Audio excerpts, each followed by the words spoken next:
शतानंद जी, मैं आपको एक अत्यंत ही शुभ समाचार देने के लिए आया हूँ और इसीलिए मैंने आपको रुकने के लिए कहा। महर्षि, आपका दर्शन लाभ पाकर मैं अति आनंदित हो गया। इसके अतिरिक्त आप मुझे एक शुभ समाचार सुनाने की बात कह रहे हैं तो मेरे लिए सौभाग्य की बात है। ये सत्य है। आहा, सीता और राम का निर्विघ्न विवाह हो जाएगा ना? एक राजगुरु होने के नाते आप समयोचित बात कर रहे हैं, परंतु हम जो संदेश देना चाहते हैं वो सीताराम के बारे में नहीं है। अतीत काल में घटी एक अप्रिय घटना जिसके कारण देवताओं और मुनियों में असंतोष छाया हुआ है। आप अभी भी इसी बात से चिंतित हैं ना?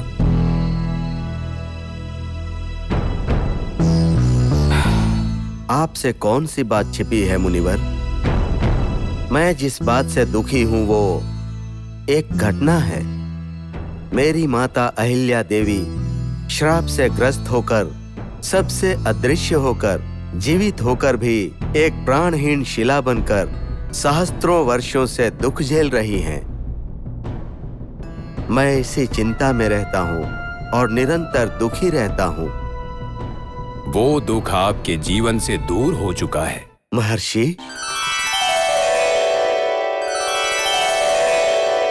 देवी अहिल्या को उस शाप से मुक्ति मिल चुकी है शतानंद जी। हाँ? यह आप क्या कह रहे हैं? मेरी माता श्राप से मुक्त हो गई? हाँ? कितनी प्रसन्नता की बात कही है आपने मुनिवर। उस घटना को देखकर शाप देने वाले महर्षि गौतम ने उस शाप से मुक्ति का जो उपाय बताया था, परम पूज्य दशरथ के पुत्र श्री राम के महर्षि गौतम के आश्रम में प्रवेश करते ही एक चमत्कार हुआ और अहिल्या शाप से मुक्त हो गई।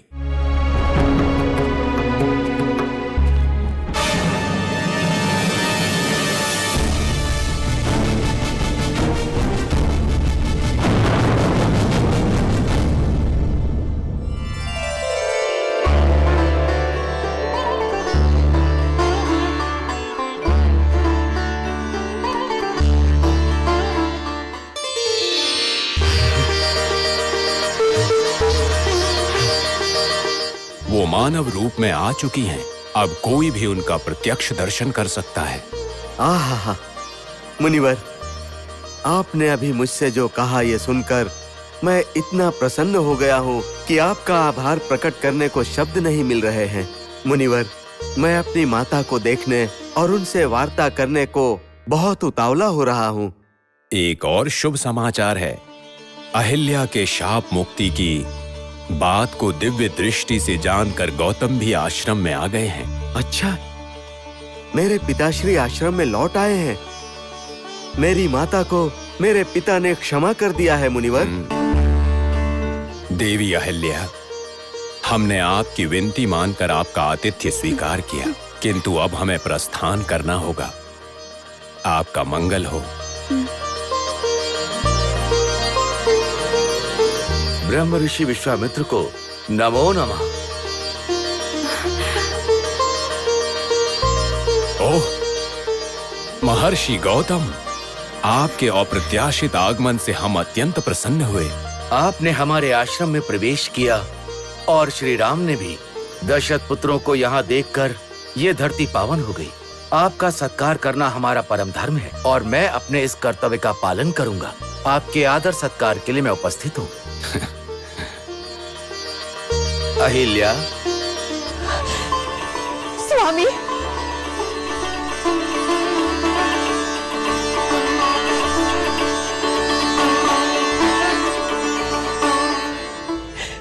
स्वामी,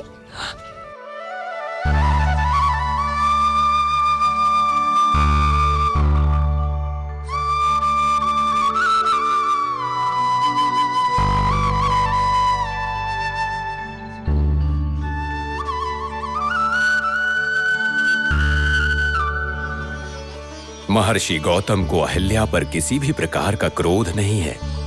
आप इसी समय आश्रम जाकर माता पिता का आशीर्वाद ले सकते हैं। ऐसा ही होगा। ऐसा ही होगा मुनिवर। मेरी माता का श्राप विमोचन करने के लिए श्री रामचंद्र जी को मेरे आश्रम में लेकर आप आए। मैं आपका बहुत आभारी हूँ। आपको मेरा अनेकानेक धन्यवाद मुनिवर। देन विधातो ममः अपिलाचा, सब दैव अनुग्रह है शतानंद जी।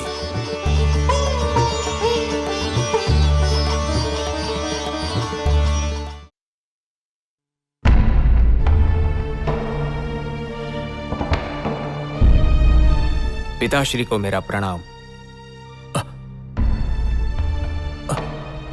आयुष्मान भव पुत्र। पिताश्री, मैंने सुना है आप मुझसे कुछ कहना चाहते हैं। हाँ, बताता हूँ। आओ, यहाँ बैठो। बैठो पुत्र। जी पिताश्री।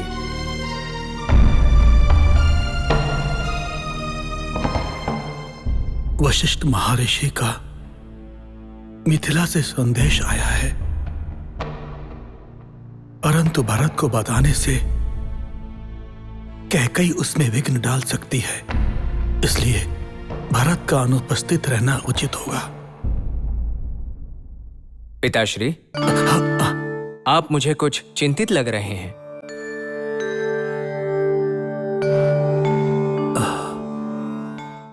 हाँ पुत्र, चिंता तो है, परंतु अयोध्या के विषय में नहीं है, कैकेयी प्रदेश के विषय में है। चिंता करने जैसा वहां पर क्या हुआ है? वही तो हम जानना चाहते हैं। पुत्र भरत, तुम कैकेयी प्रदेश जाके वहां सब कुशल मंगल है कि नहीं, ये पता लगा कर आओ पुत्र। तुम्हारे वहां जाने से तुम्हारे नाना से भेंट भी हो जाएगी पुत्र, और तुम्हारे नाना को अपने पोते के दर्शन हो जाएंगे। जैसी आपकी आज्ञा पिताश्री। आपके कहने के अनुसार मैं अवश्य कैकेयी प्रदेश जाऊंगा। तुम्हारा मंगल हो।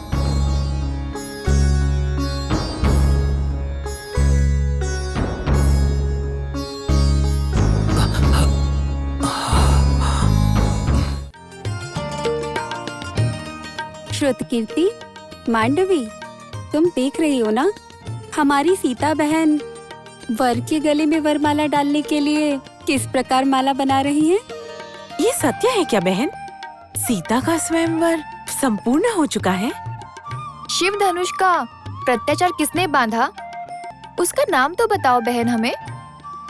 मैं ये पुष्पमाला भगवान को अर्पण करने के लिए बना रही हूँ। सत्य कहा। पति को ही प्रत्यक्ष परमेश्वर कहा जाता है, उन्हीं के लिए बना रही हो ना। उर्मिला, यदि इस विषय में तुम्हें सब कुछ ज्ञात है तो फिर भला और क्या बताऊंगी? तुम ही बता दो आगे क्या होने वाला है। उस तोते ने जैसे आपको कहानी सुनाई वैसे मुझे नहीं। वो सब तो आपको ही ज्ञात है ना, मुझे तो नहीं। जो भी मुझे ज्ञात है आपके स्वयंवर के विषय में, वो मैं आपको अवश्य बताऊंगी। महापराक्रमी पुरुषोत्तम शिव धनुष उठाने वाले हैं, और आप अपने कोमल हाथों से वर के गले में वरमाला डालकर पाणी ग्रहण करवाने वाली हो आप। ये मेरी भविष्यवाणी है। ऐसे भविष्यवाणी के पीछे कारण क्या है और किस आधार पर? पूरी मिथिला में जो बात फैली हुई है, उस विषय में आप सब में से किसी को कुछ ज्ञात नहीं। महर्षि विश्वामित्र के साथ जो आए हैं वो कोई और नहीं, दशरथ महाराज के पुत्र राम और लक्ष्मण हैं।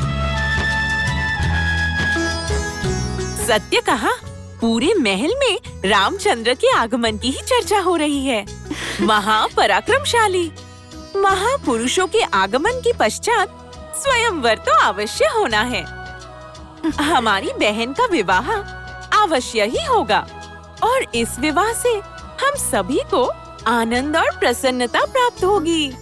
आनंदित होना कोई बड़ा विषय नहीं है, परंतु हमारी बहन सीता विवाह के पश्चात इस मिथिला नगरी और हम सब से बहुत ही दूर हो जाएंगी, यही सोच सोचकर मेरा हृदय दुखित हो रहा है। हाँ, एक ओर आनंद है और एक ओर दुख। बहन से दूर रहना हम कैसे सहन कर पाएंगे? इस विवाह से हमें आनंद कैसे मिलेगा? प्यारी बहनों, यदि हम बहनों में सच्चा प्रेम और विश्वास है तो फिर अलग होने की बात को लेकर हम सब चिंतित क्यों हैं? मांडवी, श्रुतकीर्ति जब कुछ काल के लिए इंद्र प्रदेश में थी तब एक दूसरे से दूर थे, पर क्या हमारा प्रेम और विश्वास कम हुआ? कदापि नहीं। यदि ऐसा है तो हम सदा के लिए एक दूसरे से दूर होंगे, ये सोचकर दुखी होने की आवश्यकता नहीं। हम जहाँ भी रहेंगे, जैसे भी रहेंगे, जिस किसी परिस्थिति में हो, देह से भले ही एक दूसरे से दूर हो जाएं, परंतु अंतर मन से एक दूसरे से जुड़े रहेंगे। सत्य कहा।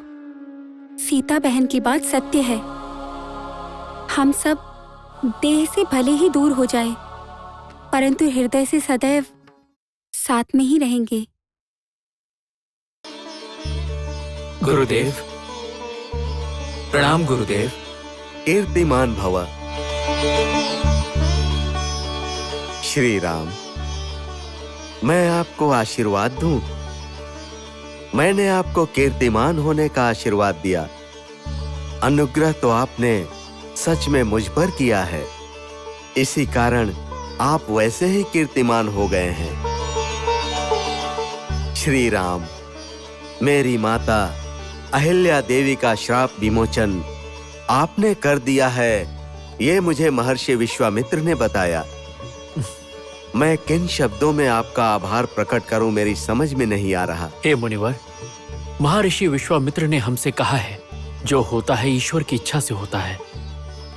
अहिल्या देवी का श्राप विमोचन महर्षि गौतम के संकल्प के अनुसार ही हुआ है। इसमें मैंने क्या किया?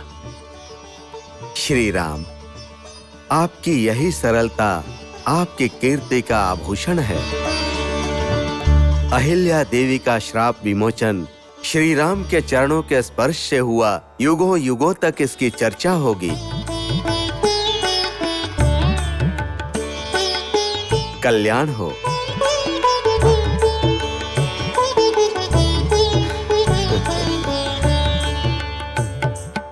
हमारी पुत्री सीता के पांडित्य को देखकर कोई भी अचंभित रह जाएगा। प्रणाम मुनिवर। प्रणाम। अभीष्ट सिद्धिरस्तु।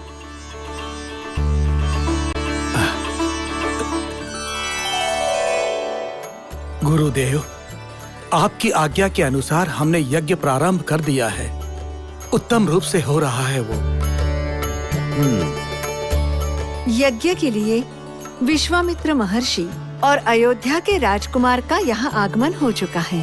हाँ महारानी, यज्ञ और परमेश्वर के कृपा से उनका यहाँ आगमन हो गया है, और उनके आगमन से जो स्वयंवर अभी तक असाध्य लग रहा था, अब साध्य हो जाएगा, मेरा पूर्ण विश्वास है।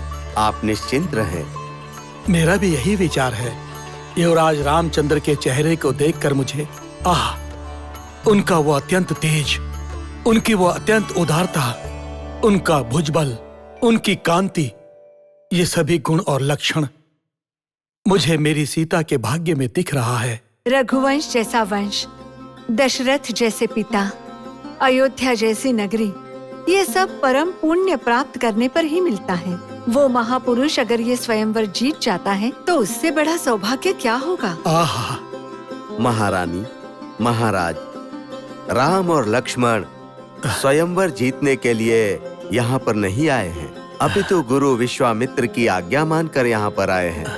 अतएव हम अभी उन्हें स्वयंवर में आमंत्रित नहीं कर सकते हैं, ये उचित नहीं होगा।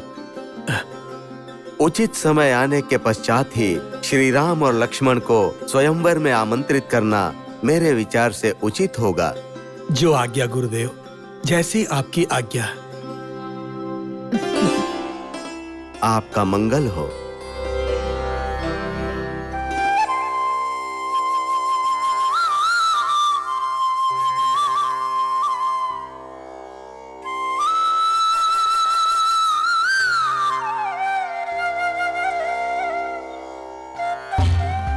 गुरुदेव, प्रणाम ग्रहण कीजिए। दीर्घ आयुष्मान भव। श्री राम, लक्ष्मण, मिथिला का वातावरण अच्छा लगा? गुरुदेव, यहाँ की प्रजा का अपनापन और आदर ने हमारे मन से अपरिचित होने की भावना ही दूर कर दी।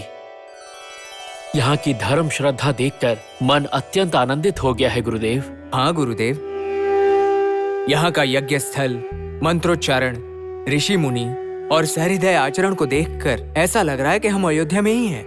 यद भावम तद भवति। यहाँ की धर्म और श्रद्धा तुम लोगों के समान ही है। इसी कारण से मिथिला भी अयोध्या के समान लग रही है। उत्तम। पूजा अर्चना का समय हो गया है, तैयारी करनी होगी। गुरुदेव, आपकी सेवा करना तो हमारे लिए सौभाग्य की बात है। आपको जो चाहिए हमें आदेश कीजिए, हम दोनों उस आज्ञा का पालन करेंगे। श्री राम, तुम राज उद्यान में जाओ और पुष्प इकट्ठा करो। जो आज्ञा मुनिवर, मैं इसी क्षण उद्यान चला जाता हूँ।